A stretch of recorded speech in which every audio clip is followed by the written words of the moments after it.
జయ శ్రీరామ్.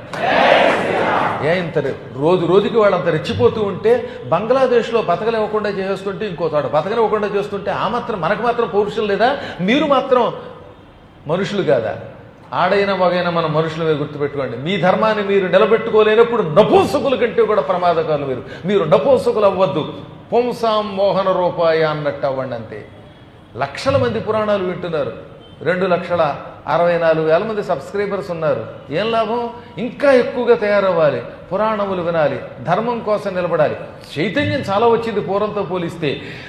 మళ్ళీ వచ్చే సమయానికి ఎలక్షన్ టైంలో పద్మం తప్ప ఇంకోటి కనపడకూడదు భారతదేశంలో.